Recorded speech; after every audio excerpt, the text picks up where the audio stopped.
미국이 이란의 핵시설을 공습하자 이란이 반격에 나섰습니다.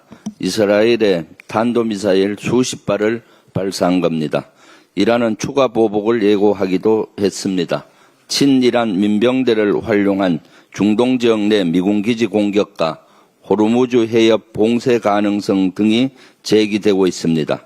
실제 현재 언론은 이란 의회가 긴급총회를 열고 호르무즈 해협 봉쇄안을 결의 이란 정부에 전달했다고 보도했습니다. 이처럼 중동 지역의 긴장이 최고조로 치닫고 있습니다. 국제 정세의 불안정은 우리 안보와 경제 전반에 직간접적으로 영향을 끼치는 중대한 사안입니다.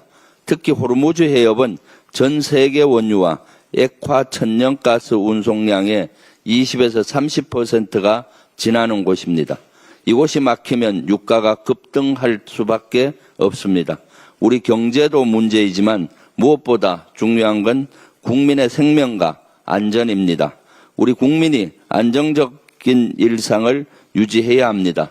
대통령실은 관계부처 간 긴밀한 협업을 바탕으로 대비태세 강화 방안을 점검하고 있습니다. 안보에 여야가 있을 수가 없습니다. 같은 마음으로 힘을 모으는 동심 협력의 자세로 여당은 물론 야당도 정부와 협력할 것이라고 믿습니다.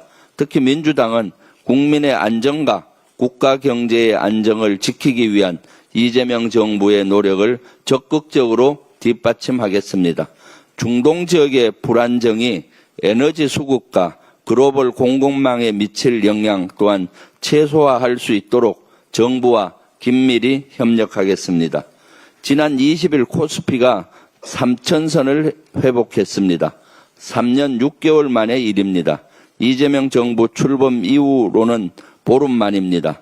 그만큼 이재명 정부의 경제정책에 대한 국민의 신뢰와 기대감이 커진 겁니다.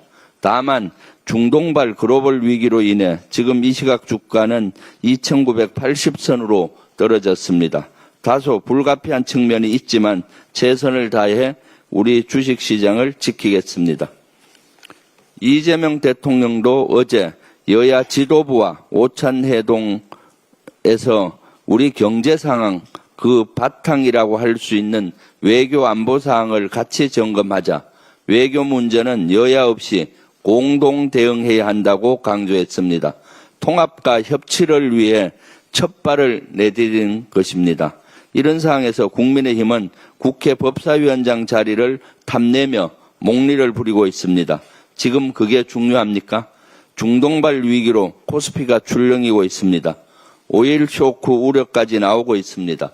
나라 경제와 국민의 안전은 안중에도 없습니까? 오로지 상임위원장 자리에만 관심입니까? 위원장의 임기는 2년입니다. 지난해 국회 개원 당시 국민의힘이 합의했습니다. 기억이 안 나면 속기록을 찾아보시기 바랍니다.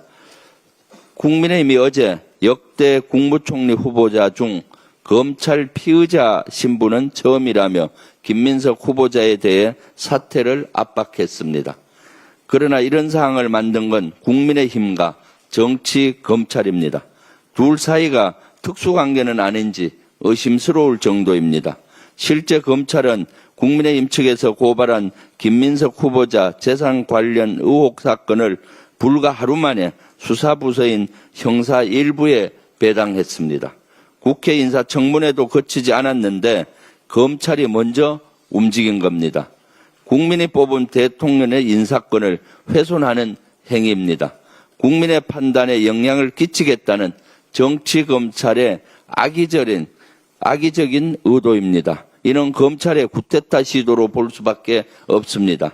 만약 검찰이 고발인 조사마저 서두른다면 국민의힘과 한통속이 돼 인사청문회에 본격 개입한다는 명백한 신호입니다.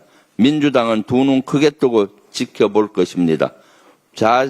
좌시하지 않고 강력히 대응할 것입니다.